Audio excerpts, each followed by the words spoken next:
The government wants you not only to be disabled, but to be impoverished. You have to live dirt poor and disabled. God forbid, like you're disabled, but you have a little bit of, expendable money. It doesn't make sense why that would be inflicted on a person who is severely disabled.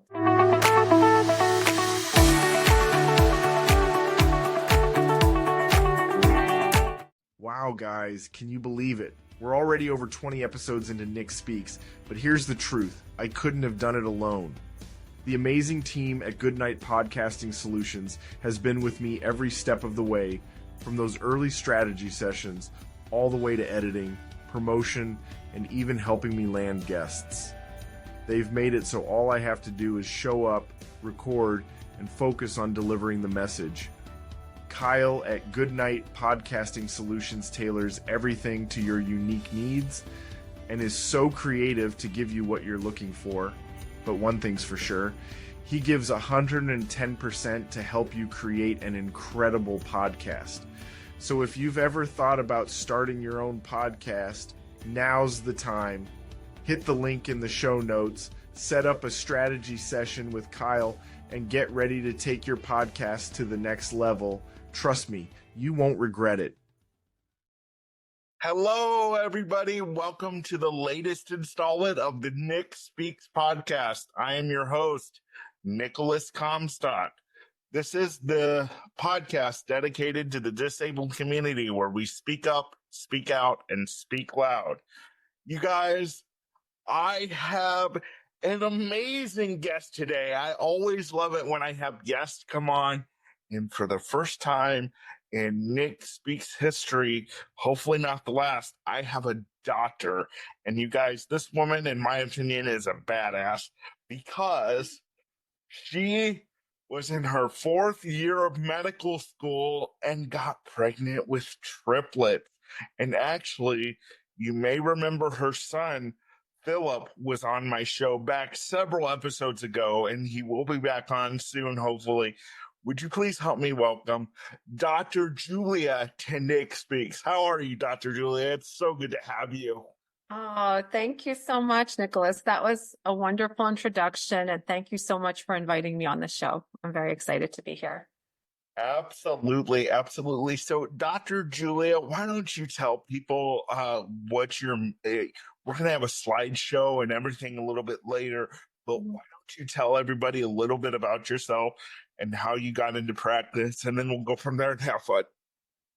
Okay, wonderful. Yeah. So my full name is Julia Bramwell. I am a medical doctor, and I'm actually a board certified pediatrician for over 25 years. And in the past 3 years, I started my own medical practice where I no longer see children, but I have a mix of services. It doesn't, I like to call it root cause medicine or precision healthcare. And what that means is that I do special testing on a person to determine what is the cause of their physical or mental health struggles. So that can include very specialized blood testing, or the latest tool I have is a DNA cheek swab, and that tests for illnesses and diseases that a person is genetically predisposed to. And based on the results of that test, there's solutions for what can help a person. So it's a little bit different from your typical doctor's office. And the other service that I'm passionate about that I offer is called ketamine therapy. And ketamine is a medication that is helpful for depression, anxiety, and PTSD. So that's the nature of my practice. And I can, it's kind of not so mainstream, so it might be difficult to even, ask questions about it, but I can elaborate on that further down. But the talk today that we're, presenting is over-the-counter supplements and medications that I recommend to keep any person, whether they're able-bodied or disabled, to keep them out of the doctor's office. In other words, to try to heal yourself, without actually relying on a physician to help you. Without having the astronomical medical bills. Yes, that's definitely part of our broken healthcare system is astronomical costs. So yes, money matters, and you want to stay away from the doctor if you can. Yeah. So this show is going to be in two parts. It's going to be in one episode. I'm not going to do a two-part episode. But since you did mention the slideshow first, why don't we go ahead and start with that? Sure. And we'll get into the fact that you're a parent of someone who is disabled and all that type of stuff. Mm-hmm. But we can go ahead and start with the slideshow. Okay. So let me just bear with me because the technical aspect, of course, it's always difficult for me. One moment. Let me go back to Zoom. Share. Oh, do you see my? I don't see it yet. Okay, there it is. Okay, wonderful. Okay, so I'll just go through my slides. It's not too many. So the name of my business is called Invest in My Health Corp. And again, it was established in 2022 after a career change. So I went from being a pediatrician to being this precision medicine / root cause doctor. And my full name is Julia Bramwell, MD, medical doctor. I live and work in Montville, New Jersey, and my medical practice is in person. And I also offer telehealth visits for anyone who lives in New Jersey or Arizona. That is where I hold my medical license. I'm the mom of adult triplet children, including a disabled adult son, and that's Philip. He was a guest on your show. Yeah. And I am an animal lover, and I'm also on my own health journey.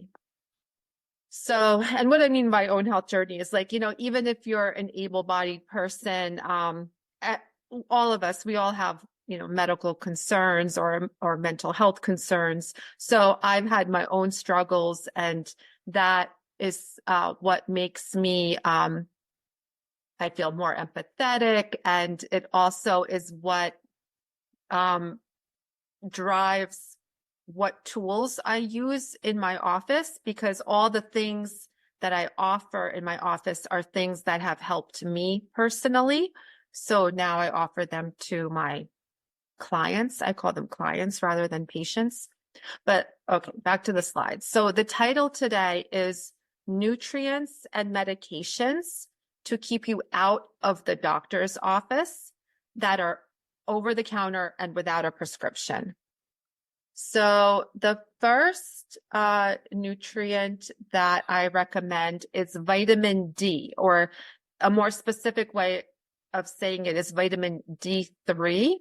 And K2 means it has added vitamin K in it to increase the absorption of the vitamin D. And the reason vitamin D is important is because it helps calcium absorption to make strong bones and healthy joints. It's also something that helps your immune system. It's a anti-inflammatory for the body. It helps hormone production, and it helps boost energy and mood. So for example, when you're indoors in the winter time and you get winter blues, that is due to vitamin D deficiency. Or in as it pertains to the disabled population, when you are wheelchair bound and you're not bearing weight as much, you are susceptible to osteoporosis. So it's very important to have an adequate vitamin D intake so that you you can optimize the strength of your bones and your joints. So vitamin D is critically important. The dose is 5,000 IUs, that's international units per day. And I recommend the soft gels or like liquid drops for better absorption. Okay. And also, if you can get blood work once a year to check your vitamin D level, it would be very informative because you want to be not just in the normal range, but you want to be in the high normal range with your vitamin D level. What is the high normal range, doctor? Yeah, so the normal range on the lab is 30 to 100, but you want your numbers to be like 50, 60, or 70 or so on the blood work. So it's I very, know. yeah. I'm sorry. From what I know, Dr. Juliet, now you're not in the Great Lakes region, you're on the East Coast. But I was told by another doctor um, who said that here in the Great Lakes region, Midwest specifically, that we are greatly deficient in vitamin D, and that's because we don't get the sun year round and our weather's crazy. So is that why you also offer the 5,000? Mhm. Yes. Yeah. So 5,000 is like the maximum dose. And I recommend to take it whether you're in the Great Lakes region or honestly, like almost everybody in the country could benefit from vitamin D no matter where you live because most of us are indoors. We're not outside that much. Right. And even if you are outdoors, our skin is covered or uh, actually vitamin D is absorbed the most through the eyeballs, surprisingly, not even through the skin. And most people wear glasses that are UV blocking or sunglasses. So we're just not getting the natural vitamin D exposure. So that's why it's important to supplement. Now, I have a question for you because you said you recommend the drops for better absorption. Mhm. Now, I am a little bit finicky when it comes to my taste. If something tastes bad, I don't care if it's drops, I'm gonna gag it. So do the drops have any taste to them? Yeah. So they're a little oily. So one option is to sneaky chef it, meaning like, mix it in like a smoothie or like applesauce or, whatever Sure. food that you like. Or I recommend you take it in the soft gel form. That way it has no taste. You're just swallowing a little tiny gel capsule. And the center of the gel is liquid. So it's absorbed better. Yeah. Okay, cool. All Yeah. right. Next, magnesium. Why it's important. Magnesium is important for sleep. It reduces stress, it relaxes muscles, and it boosts energy. And actually, magnesium is important for over 300 processes in the body, and most people are deficient in magnesium. So it's good to supplement. And there's different formulations of magnesium. I recommend magnesium glycinate or magnesium citrate for better absorption. And it's good to take it with citrus again to optimize the absorption because magnesium is a metal and metals are very hard to absorb through the gut. So that's why, these formulations, magnesium glycinate or citrate, are the optimal, formula for magnesium. So magnesium, okay? And Awesome. yeah. And also magnesium, it's great for people who have like asthma or bronchospasm or anything like that. But and people with spastic muscles, like when you're, like cerebral palsy, if you're you need magnesium. Okay, Right. go ahead. I have a question for you about the magnesium. Yeah. For people like me because most of the magnesium pills that I've encountered are like horse pills. Hmm. They have a taste to them that's really like nasty. I can't explain it. Yeah. So for people that don't want to do that, are there foods that are magnesium rich that they can get in Excellent order to get question. their magnesium? That is a wonderful question. I'm actually going to ask Dr. Google about that right now because let's see, magnesium-rich foods. I should know the answer to this, but I don't. Magnesium-rich foods. Okay, so 26 foods. It says almonds. Wait, where's the list? Foods with magnesium. Hold on. Salmon, tofu, chia seeds, bananas, black beans, Yeah. spinach, cashews, oats. Yes, these are all tasty things. Peanuts, potatoes. But honestly, like these are all very low amounts of magnesium, brown rice, Yeah. soy milk, quinoa, and so on. I mean, yes, it all of these nutrients are in foods, but like vitamin D is also in food. It's in eggs and it's in sardines, but still, typically with our regular diet, even if you're trying to eat, very clean or healthy, we Right. still are just deficient in these things, especially if you're disabled, and your muscles are using more of the nutrients or require more. Like you need, like with tight spastic muscles, you need magnesium to help reduce the muscle tone. So you just need more than an able-bodied person sometimes. Yeah. So how much magnesium should a disabled person take in your professional opinion? Yeah, so it depends on the formulation. So I would say ideally you would just follow the instructions on the bottle. So it usually says take, 1 capsule a day because the milligram strength, it varies a little bit depending on the form of magnesium.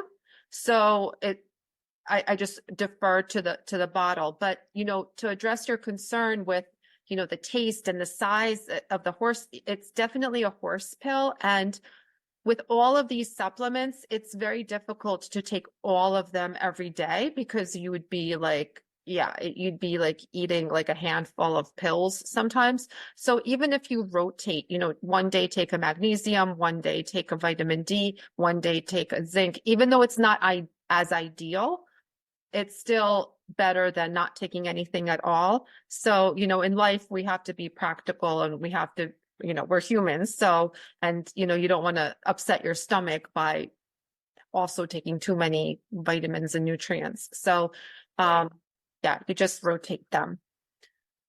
Okay, zinc. I'll move on to zinc, is again, a metal. It strengthens the immune system, shortens colds, and aids in wound healing. It's very good for skin healing.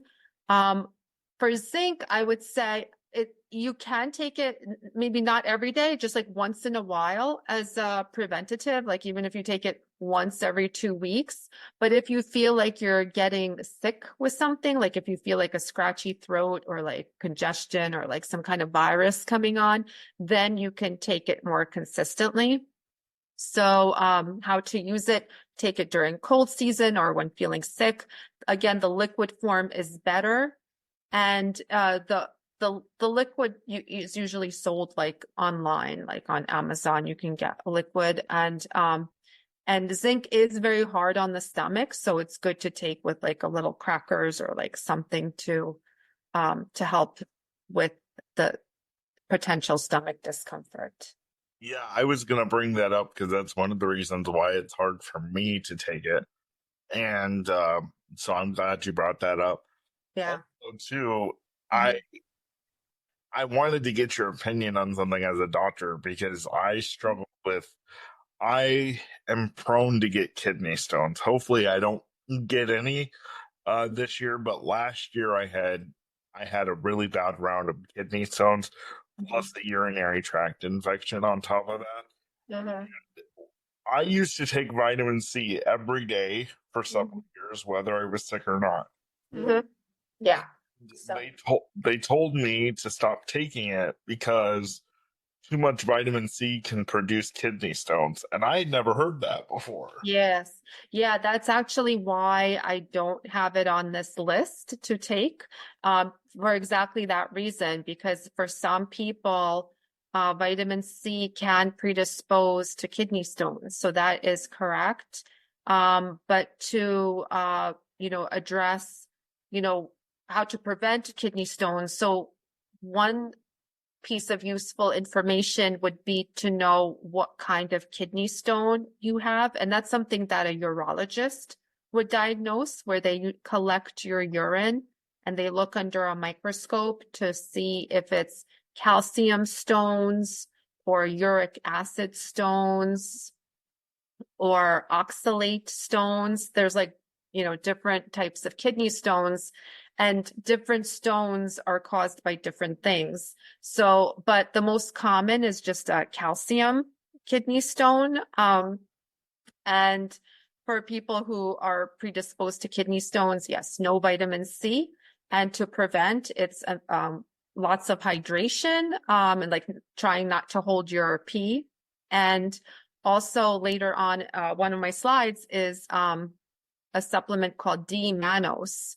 And D-mannose is, let me just skip to that one, actually. Yeah, D-mannose. It's something that you can get over the counter to prevent urinary tract infections. It supports bladder health, and you can take it regularly for prevention or immediately when symptoms start. And it comes as capsules, or it comes as just a loose powder. It's more cost effective to buy it as a powder because you can you just get more of it, and you can take a higher dose. It's a sugar that is not absorbed through your intestines, and it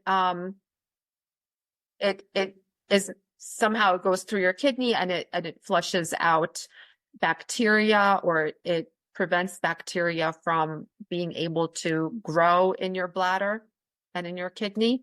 So it prevents UTIs, and it can help prevent kidney stones as well. Wow. Yeah, Okay. it's really good stuff. We can take this every day without having. You think every day would be a good thing to take, or is Yeah, you can. should It's we totally safe to take every day. alternate Absolutely. it? Should we alternate it like the others, or is this one safe to take every day? It's safe to take every day. It really is. Okay. Mhm. Yep. And let me just go. I just have a couple more. So I did zinc. So the next one is gut probiotics. Why it's important. It supports digestion, immune system health, mood, and skin. And how do you use it? You can take a probiotic every day, especially if you've taken an antibiotic. You want to definitely then take a probiotic. And a probiotic, just to be clear, it's the good bacteria that live in our gut, or also fungi. And you want to choose a probiotic with at least 10 billion colonies of see a fuse mean, but it's the colony count of the bacteria. So you want a nice hearty dose. So probiotics. And then the next substance is ashwagandha. Have you ever heard of ashwagandha? Yes, I have. Yes, I have. I haven't heard much about it, but I've heard of the medicine. Yeah, it's an Indian herb, is my understanding, and it reduces stress, anxiety, and it supports energy and better sleep. And I have ashwagandha in gummy form. It's pretty easy to take. And I think it does kind of take the edge off a little bit, like regular life's angst. So and it doesn't like alter your mind, or it doesn't make you like, you know, dopey or like, you know, altered in any way. So I think it's just like a nice calming herb that is helpful. Um, and then oscillococcinum, I cannot pronounce this. I just call it oscillo. This is over the counter. This is a homeopathic remedy, which, you know, on the picture, it's like these little tubes filled with these little white pellets that taste like little sugar candies, and you pour them in your under your tongue or in your mouth, and they just melt in your mouth, and you like suck on them like a candy. But this is you take this as soon as you feel any symptoms of cold or flu coming on. And what it means when it's homeopathic, it means that there's actually not any medication in it. It's a substance that works on a quantum energy basis, meaning there's energies in our body that respond to substances or medications, and it works on an energetic level to prevent the flu from coming on. So it's something that in Western medicine or mainstream medicine, there's not really a good explanation for how it works, but it's something that energetically, or in the realm of homeopathy, it is something that, in my experience, has been very effective and helpful. So I definitely recommend it. And also, even if I'm completely wrong and it's useless, there's absolutely no side effects whatsoever. There's no downside to it. So it's only a might help, can't hurt type of medication to try. Awesome. Mhm. Yeah. Yeah. That's great. I'll have to look into the Good. ashwagandha and the other thing you just said, but I can't. Um, what's the other one you just did? The last one? Ashwagandha? No, the last one. With the sugary candy. The sugar account. Oscillo. Oscillo. Okay. I'll have to look into that. Seems interesting. Yes. Okay, well, this is cool. This is so awesome. It makes me want to have other medical professionals on now, because I think this will really help our disabled audience. You know, I'm dedicated to speaking out and speaking up about things that really affect the disabled community. And your health is one of the things that really can affect how successful you are in life. And so I'm really glad that you came on today and did the slideshow. And we're going to talk about, you know, you as a parent with someone with special needs and how you've handled all that next. But I really appreciate the health side of it, because now it's going to cause me, and I'm going to send this episode to my mom, and she's going to probably be like, see, I told you, because my mom's all big into the natural stuff, the magnesium and the vitamin D, which I do take vitamin D every day. The magnesium has always been hard to get down me. Like you said, zinc is tough on the stomach, but I'm going to have to start doing some of the ashwagandha and the wasilo, and yeah. Yeah. Well, for you, like the D-mannose, since you know you've gotten UTIs, yeah. And I mean, I could go on and on, you know, with other supplements, but you know, these are the ones I would prioritize. But there's like, you know, lots of like other like more minor ones that I also kind of like rotate in my regimen, or the ones that I give to my kids. Like I give them like a whole basket of things to take, and they, you know, they don't even know what they're taking half the time. They're just like, Oh my gosh, you sound just like my mother. yeah. Yeah. It's a mom thing, I guess, Nicholas, you know, it's a mom thing. It's love. Yeah. She's like, you need to, I joke with my mom all the time, you know, my mom has a Walgreens in her bedroom. Just go Yeah. grab whatever Yeah. you need. Yeah. Yeah. Yeah. Yeah, I mean, you want to do what you can to be proactive about your health so that, yeah, so that you're not running to the doctor, for every little thing and taking antibiotics or, taking unnecessary prescription medications.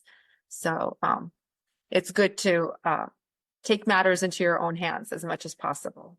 Yeah. Yeah. So, you became a doctor obviously before your son Philip was born. So, what made you choose that profession? Well, I've always wanted to be a doctor ever since I was a child. But when I had the triplets in my fourth year of medical school at the end, I decided to go into pediatric medicine because they were born premature and I knew that they were going to have some medical concerns and I wanted to be able to help them like from the medical standpoint. So that's why I became a pediatrician. That was decided after the kids were born. And it was a very stressful journey, even though I was a doctor and I was able to provide some of the medical care, like routine medical care. Having a disabled child, it didn't matter that I had an MD after my name. It just did not matter. I was still very lost, and there was no perfect, decision making, guidebook, for having a disabled child. So I think it's even more difficult if a parent is a layperson and they have a disabled child and they have to navigate all the medical stuff.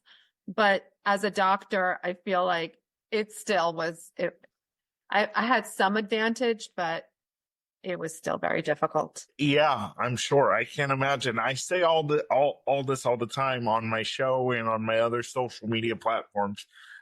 When you have a child, that changes your whole life. But if you have a child and they meet all their milestones and everything goes well, when you go into your second or third pregnancy, you're thinking, oh, we've done this before, we've got this. But then when you find out that you're going to have a disabled child, it totally changes the ball game. Yes. I mean, that's why I think in our pre-interview you had mentioned that there's a statistic that there's twice as much or more divorce in the Yes. parents of disabled children, and that is completely understandable because there's so much more stress when there's a disabled child, and some people, who have very good coping skills and a strong relationship, they're able to unite and really come together in such a stressful time. But for many people, including myself and my first husband, that type of stress brings out sometimes dysfunctional coping skills. And that is what can break up a relationship. Yeah, the statistic that you're referring to, I heard in a church service growing up, and like I said, I've never really done any research, but you've just confirmed it. And the statistic that I heard was over 90% of special needs parents divorce because of the stress of Mhm. disability. And I want disabled children to hear this. Your Mhm. parents didn't divorce because of you. You're not the problem. Mhm. The problems you were born with, the stress of Mhm. them divorce. It's not you. Your parents, I hope to God, still love you. I'm sure they do. Mhm. But it's not you. It's not your personality. It's the whole enchilada that Yeah. you're born with. Mhm. Yeah, I mean, usually with when there's a disability in the family, it makes finances more stressed because there's therapies that are not covered by insurance, or there's more medical bills, or you need more help babysitter wise, like PCA wise, that you need to supplement. There's the emotional stress of, or like the grieving process sometimes of uh having a child that is more difficult to raise, basically. All the unknowns that you have to deal with, the medical crises, the list goes on and on, as you know, because you've lived it.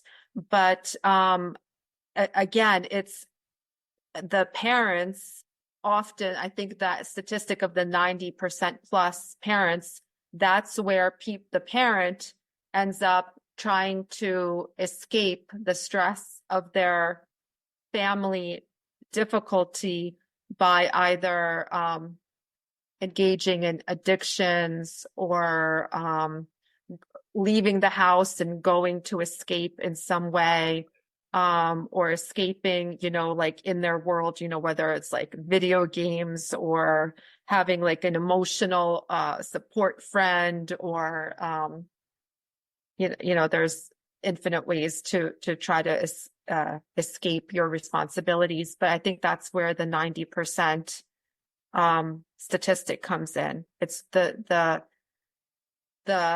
weakness of the parent, basically. Right. Right. I have a question for you because I was also born premature. I'm an identical twin. My twin and I were not actually supposed to be here until May, but we were 8 weeks early. How early were your triplets? They were 12 weeks early. Yeah. Yeah. And they were in the neonatal intensive care unit for 7, 8, and 10 weeks. Like Philip was there for 10 weeks before he went home. And then he bounced back in the hospital, many times over the years. Philip, so the kids, the triplets, they're 27 years old now. And he, when you see him, when he talks, he is very well adjusted. He's very resilient. He's very perseverant. And he's always been that way. But because he is that way, he makes it look, I think, kind of easy. He makes disability look easy. Yeah. Because when I hear him talk, I'm like, oh my gosh, if only people knew what we have gone through. That, there have been so many times over the past 27 years, where it's been pure anguish and despair. Sure. Mm-hmm. Just pure anguish and despair, where I am just completely defeated, basically, and calling out to God, like, for help, because it's so hard. It has been so hard. Yeah. What is so pregnancy lasts 9 months. So what is the 12 weeks into that? Is that like 3 months or what? That's 3 months. Yeah. So that means they were born at 6 months gestation. So they missed a whole trimester at the end. And that's because, when it's a triplet pregnancy, you are full term size at 6 months, and then you go into preterm labor because your body thinks, it's done. It's at 9 months, just because you have too many babies inside you. So then you go into preterm labor, and they were born early, undercooked, I call it. And when you are born prematurely, as you know, because you are living it, you can, your organs are not fully mature, so you could suffer any complication. And also, like, I know in your situation, you had CMV, cytomegalovirus. Yeah. So that affects your central nervous system, and that again causes more damage, like to your central nervous system. So it's important to for parents and for the children to understand the medical cause of their disability, because over the years, Philip and I have found that some people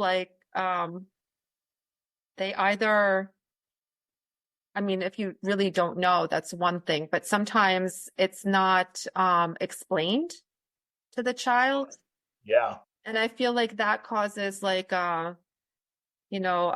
insecurity. Right. Like, why am I like this? Why did this happen? I feel, like information is power, and like you have an explanation for your disability. And does that help you to kind of like navigate it a little bit? Yeah. Knowing what is happening in anybody, especially, but when you have a disability and you don't have a choice and you have to live with it, people are constantly asking you, what do you have? Why are you in a wheelchair? Why do you have Down syndrome, or why do you have autism? What is it? It helps. That's why special needs parents need to educate not only themselves but their kids, because they're going to go to school. Kids bully disabled kids, I think, mostly because they're seeing something that they don't recognize. It's not just that they're a mean kid, and I mean, that might be a factor. Mhm. They're coming up against something they don't know, so it's foreign to them. So what do? We make fun of something that makes us uncomfortable. Mhm. So that's why it's important for the kids and the parents to be educated about their disability. What do you say about that? Yeah, I agree with you 100%. Like to have kind of like a like a little elevator pitch type of answer for like, well, what's wrong with you? Philip is really good at that, or like, I don't speak for him anymore. I always try to allow him to speak in the first person, because as you know, when you're with a parent, Nicholas, they talk to the parent, or that people talk to the sibling, or like to whoever you're with rather than to you. Yes.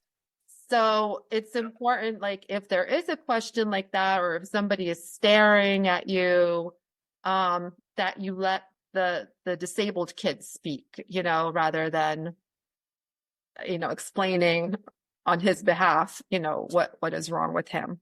Well, it got to a point when I was living with my parents and I was in my early 20s. I told my mom, I said, unless it's something important where I need you, I said, don't come into the doctor with me, because they're not going to talk to me. They're going to talk to you as if I'm not in the room. And I kind of used television terminology with my mom. I said, sometimes I want to look at the doctor and say, hello, you're talking to camera two. You're supposed to be talking to camera one. Mm-hmm. You know, Yeah. Mm-hmm. uh, yeah. Yes. And that just goes with everything. I mean, I was in a restaurant the other day and I walked in with, well, I didn't walk in. That'd be very, Ableist term, Nicholas. yes. Yeah. I I drove in with my caregiver to a restaurant, and I was trying to look at the menu and trying to talk to the girl around behind the counter, and she looked at my caregiver and she said, "Well, you know what he wants. You're his caregiver."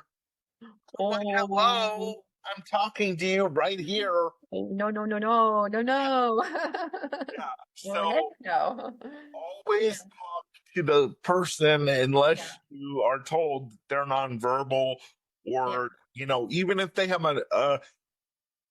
a communication device, be patient with them and let them Hmm.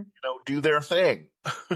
Yeah, 100%. That's like a pet peeve of mine and Philip. And like sometimes when like people direct the question to me and he's like next to me, I'm like, he can talk, like and answer her like that, like even though the question was directed to me.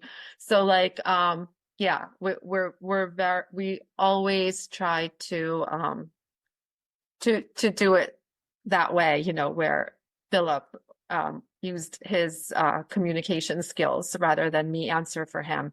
But I agree with you, like in terms of like the medical experience for, I mean, never mind the fact that you kicked your mother out when you were in your 20s, even for younger kids, when you are with a parent, uh, it's important to include the child in the discussion, or like not to hide medical information, because then it's usually more scary when you say like, oh, Nicholas, leave the room. We are going to talk about your bladder problems, or something. It's like, yeah, Parent outside in the hallway. yeah. Yeah. So I mean, do you have experiences like that are Yeah, just taught the you? just the when my mom was sitting there in the room with me, they would just automatically um talk to her. Now, I have been in hospital experiences where if I'm in a lot of pain, I almost can't function. So I need, like, they can still tell me what's going on, but if I'm in a lot of pain and I almost can't function, I need someone there. So now instead of my mom, I make sure that my primary staff is there. So because they're with me all the time now. Yeah. So I Yeah. make sure when I'm in the hospital that, hey, these are when the doctors are coming in. You need to be here. Yeah. You Yeah. talk to them because I'm in too Agree. much pain to talk. Yeah.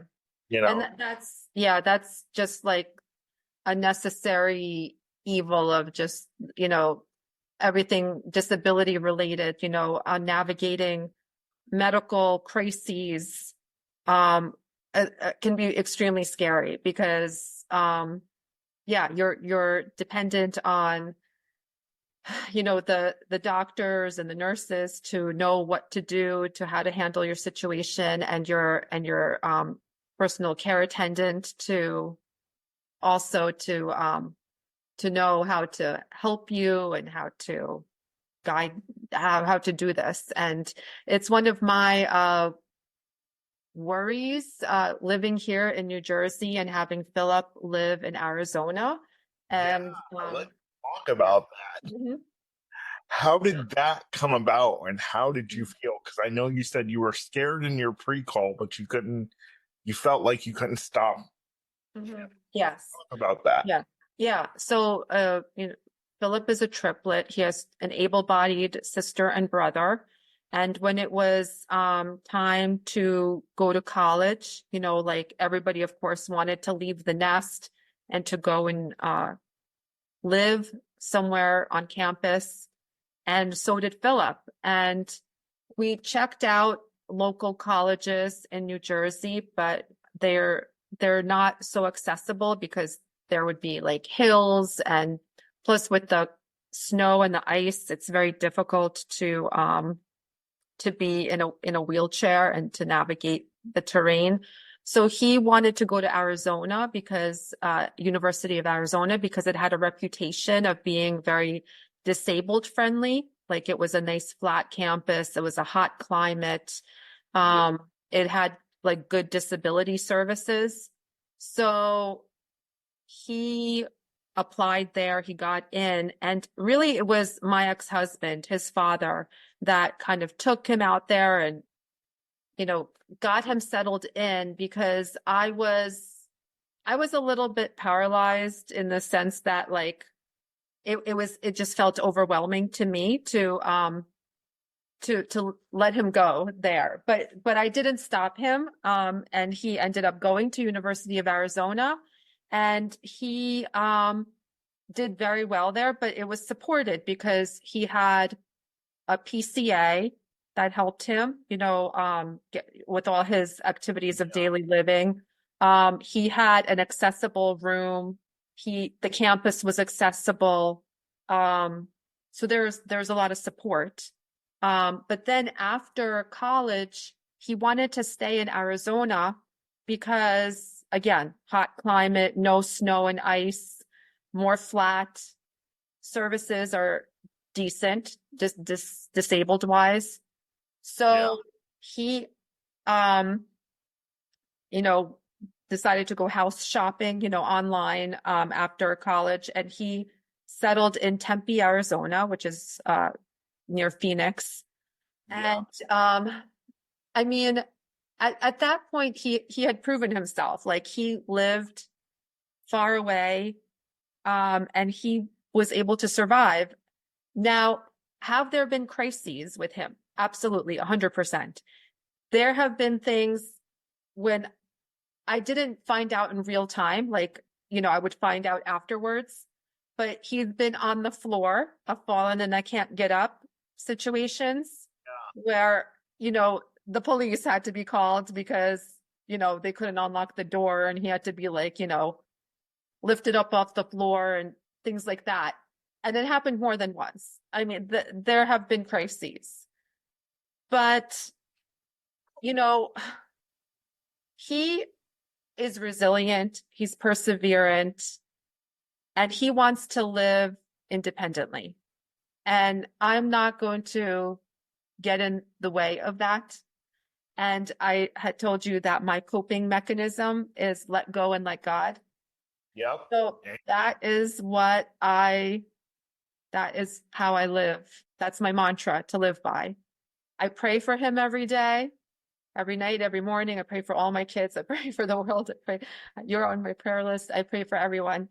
Yeah. But I let go and let God. It's, but even with that, there's stuff happens. How were you in like making sure that he was involved in everything that he wanted to be involved in? Did you just look at barriers like a lot of special needs parents do and say, this is not possible? Or how did that work?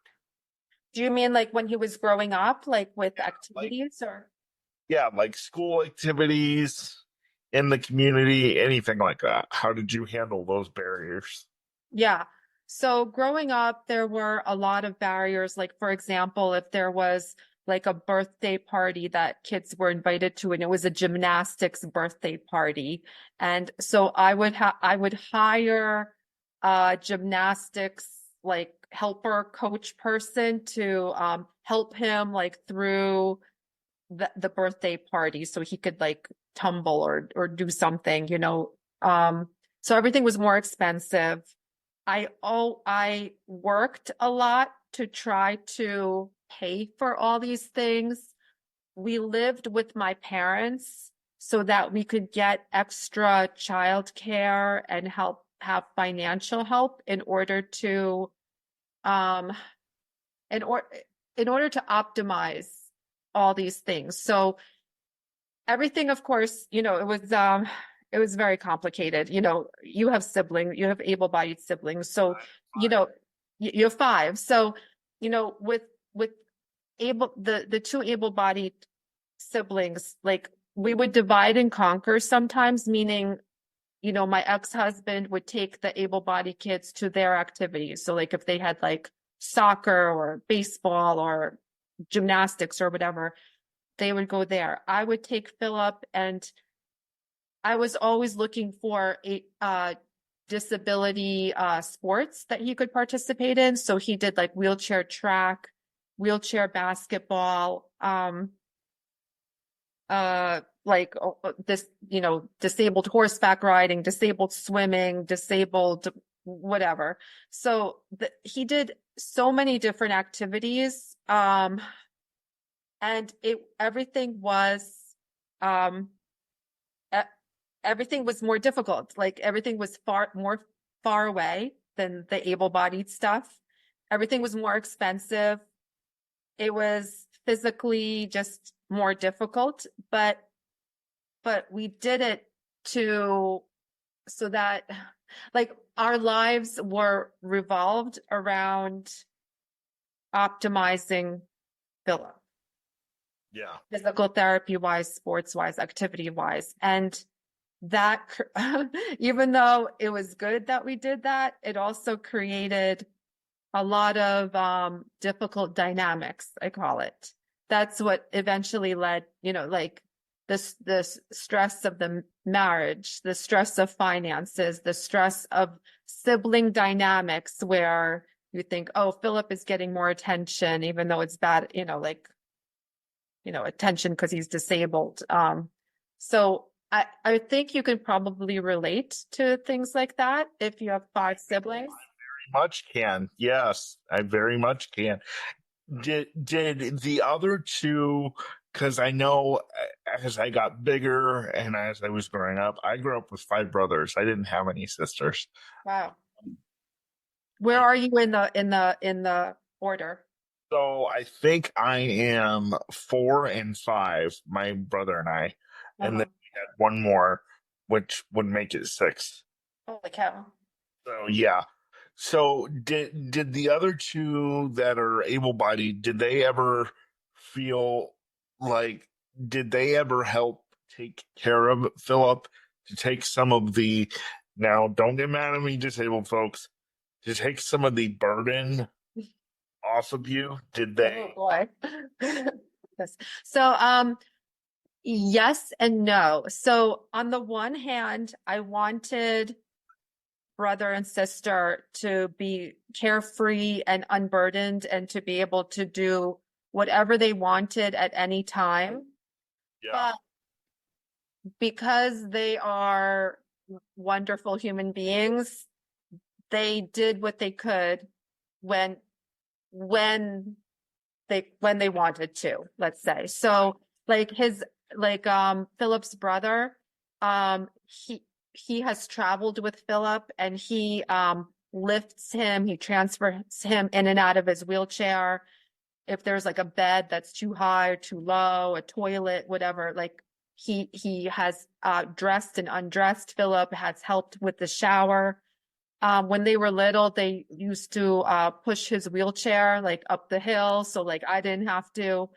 Um, they like when they were teenagers and they would be home alone, they would help Philip get like if he dropped something or if my daughter was making food for herself, she would make food for Philip and feed him. So they did a lot, but it wasn't like organized. Like it wasn't forced. Like it wasn't like, oh, here's the schedule of, being a PCA to Philip. Like there was no structure to it. But I always wondered about that because I saw other families where sometimes the siblings were super involved in the care of that disabled child. Like they were like, really it intertwined, with the care and in our situation there was more distance and I don't and they have a very close relationship now, so I don't think anything was, there's no regret basically to how they were raised. Sure. But there were days or years or where there was tension with Sure. relationship, you Yep. know. Yeah. We mentioned PCA a lot, and that, for those who don't know, is personal care assistant. I want to talk to you about that real quick before we wrap up, because one of the things that I struggled with growing up, my parents, I was not allowed to get any services, Social Security, home health care, Medicaid, Medicare. We had something when I was growing up called Crippled Children's that paid for a lot of my medical issues, but that's all we had. And we thank God that we had that. And then of course my dad through his job had incredible insurance through most of the time that I was growing up. But one of the things that we could not get is Social Security. We were told that my parents made too much money, and uh, my dad was the primary breadwinner for a long time. And then once us kids got in school, my mom would clean doctors' offices and banks and houses and, do all kinds of different things. And so, did you get PCAs while Phil was growing up, or did you guys do most of the care, or did that come at a certain age? Yeah. Yeah, we did not get any support through government or health insurance because same reason we made too much money, quote, even though we were like killing ourselves, trying to like make ends meet basically. So when I say, PCA when he was younger, I mean like we hired some babysitters, Yeah. to like to help out and there was no government assistance at all. I worked, like my ex-husband worked, we had like health insurance, like, to help to pay the medical bills. But then we had, like co-pays, co-insurance, deductibles, all that stuff. Sure. But PCA wise, that only started when he went to college. So we did all the caretaking ourselves. Mhm. That's like some babysitters when we were at work. Yeah. Yeah. And I don't know why. That would be something that our government needs to look into. Hello, Doge. Um, that would Yeah. be something that our government needs to look into is why disabled folks cannot get help from out of the gate from the government. Yes, amen. Yeah. Like, I, I I mean, actually, I would love for you to have as a guest on your shows, like the decision makers, like for some government programs, like if there could be like SSI or like Medicaid or Division of Developmental Disabilities or, whatever services like that deal with budgets. I would love to hear them speak because I feel like I don't know, I'm not an expert on this and I don't know the details, but I think there is enough government money and resources, but it doesn't make it to the individual. It gets trapped in all the bureaucracy and middlemen and all the people that you have to call on the phone and spend hours and days and weeks and months And then talking to on and your hung up on, and the people that say no, that's not covered, and no, that needs more letter writing, to get approved, and you need pre-authorization, and you need the like if they only took all that money that was I call wasted on all that bureaucracy and just like paid for the damn thing that you need, like yeah. there wouldn't be a problem. So, um, you know, that I have, it's a huge source of anger and rage for me. Like, I seem pretty chill, but I, like the wastefulness, the misappropriation of money. I totally agree with her and what she's saying here because it has been nothing, nothing is easy for the disabled community to get things that they need to get. I believe that, as you know, the system is very broken and there's so much room for improvement. And my hope and dream is for you to get someone's ear so that you can really explain how you suffer, financially and how difficult your life is when it can be you deserve to live like a human being. Like you deserve to have expendable income where you're not concerned about, spending, more for like cherries that you can't afford them or that you can't go to a movie because there's no money for you to live, like any other person in society. Movies and still eat the next day. Yeah. I mean, it's you. I say that the government wants you not only to be disabled, but to be impoverished. You have to live dirt poor and disabled. God forbid, like you're disabled, but you have a little bit of, expendable money. I mean, like it doesn't make sense why that would be inflicted on a person who is severely disabled. Yeah. Well, I'll say this, and then I'm going to ask you a final question, and then we'll wrap up.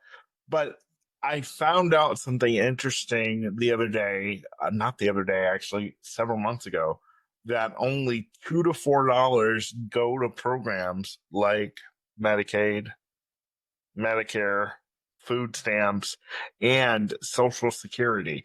And y'all know that our taxpayers, they take a lot of more money out of that than the $2 to $4. So something definitely needs to change.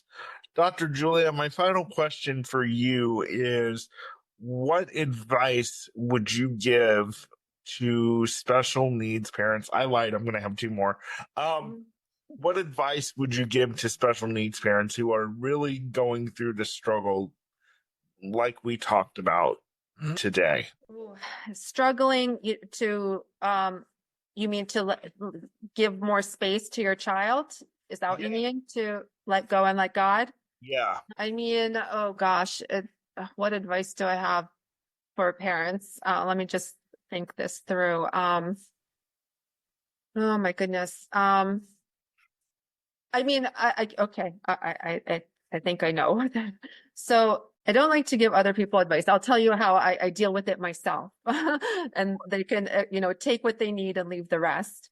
So the way I was approaching raising Philip is that, what is he going to do when I'm dead? Like, I always feared dying and leaving my kids orphans. Mm-hmm. So what they're going to do when you're dead is you want them to be as independent as possible. You want your kids to not need you when they grow up. That means you did your job. It means that when you have a relationship and they come back to you, it's because they want to, not because they need to. So that is how I choose to live my life as it pertains to raising my kids. If I, God forbid, if I'm not here tomorrow, I'm dead, I'm in heaven, I won't have to worry about my kids because they can take care of themselves, including Philip. So I started that from the time he was a toddler. Use your words to explain what's bothering you, what's hurting you, how to hold you, how to undress you, how to dress you. He's able to articulate everything about himself to another person. He knows medically everything that he should know about himself for the most part. He emotionally can fend for himself because he is independently minded. He's resilient. He's perseverant. He relies on himself. So that I don't know if I answered your question, but absolutely you did. Because a lot of special needs parents, mine included, a lot of times I would say, Mom, I'm afraid, the biggest fear I had is waking up to no parents. I thought they were both going to die in their sleep, one night. And then what am I going to do? And their biggest response was, well, first of all, that's not going to happen. And thank God it didn't. Mm-hmm. But as I got older, my response was, Mom and Dad, you're getting older and I don't want to be here with you forever. But they were so convinced, again, Mom and Dad, I love you, but they were so convinced that I was going to stay with them forever. And their response always was, we'll cross that bridge when we come to it. Well, what happens if you do die tomorrow and that bridge has come? and your child is stuck on it trying to figure out what to do. Mhm. Um, the last question I have for you, and so my advice is don't have that we'll cross that bridge when we come to it mentality, because that bridge is going to come. It's better that you lead your special needs child to that bridge and let them cross, but lead them to it and help them cross and be there when you need them, but don't when they need you, but don't have that we'll cross that bridge when we get to it mentality, because that bridge can come at any time. So that's my advice to that. And my final question to you is, you talked a lot about disabled sport and disabled swimming and disabled that. Do you think we as a disabled community are too segregated? Mm.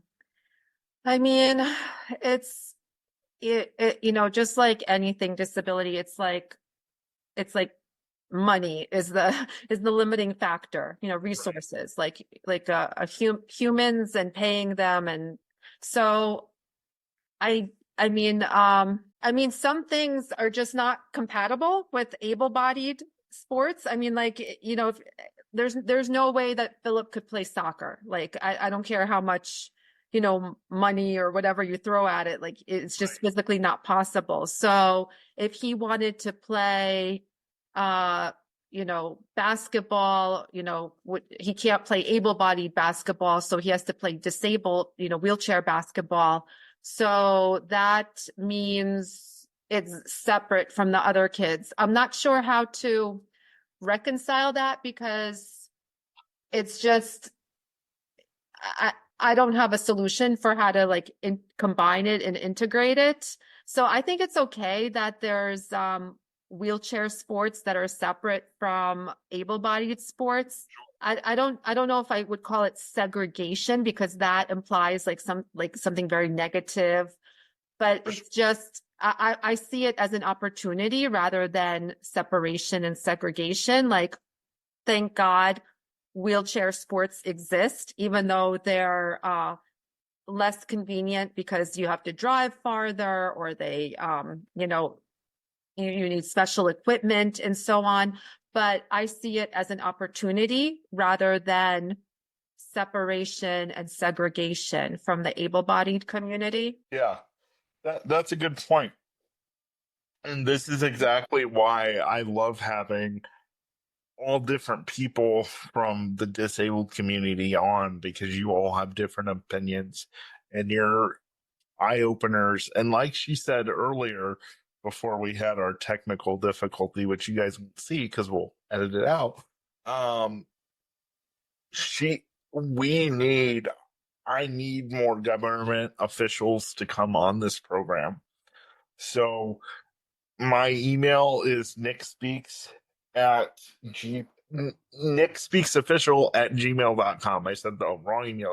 Nickspeaksofficial at gmail.com. So please reach out to me and anybody who's listening to this podcast, and I want more parents to come on and explain, because every person, every parent who has disabled children have different perspectives.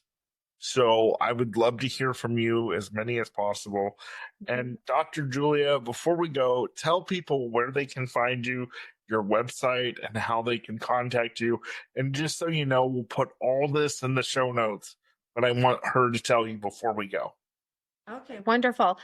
You can learn more about my services at my website, which is investinmyhealth.com. And I am licensed in New Jersey and Arizona. So it's only if you are in either of those states, then I can provide, medical care for you. But otherwise, if you're in a different state, I'm not your doctor, that's okay. But I'm here not so much wearing the doctor hat. I really wanted to share my experience as the mom of a disabled adult. So it's I would love to just hear comments about this podcast and just see what other parents' opinions and perspectives are in regard to some of the things I shared about raising Philip. And also, if Philip wants to chime in on the comments, he'll probably, I'm sure I misspoke in certain parts. He'll get a tag when I post this on Facebook, so definitely. Yeah, you guys, I loved doing this program today, and we had our first major technical difficulty, which I think is cool. So handled it like a champ. well, thank you so much. I appreciate it. So, guys, please share this with every special needs parent you know. And like I said, guys, reach out to me and take some of Dr. Julia's medical tips. That's awesome. We had a doctor in the house this week. I love it. And if you are a medical doctor that is out there and you specialize in people with disabilities, I definitely want to hear from you. So reach out to me. All my information's in the show notes. Like, follow, subscribe on YouTube and everywhere else. Apple, Spotify. I'm almost at 600 subscribers on YouTube. So please follow me there if you're not already and hit the notification bell. This is the Nick Speaks podcast. I am your host, Nicolas Comstock. This is the podcast dedicated to the disabled community where we speak up, speak out, and speak loud about the issues that matter to the disabled the most. I will see you next week. Bye-bye.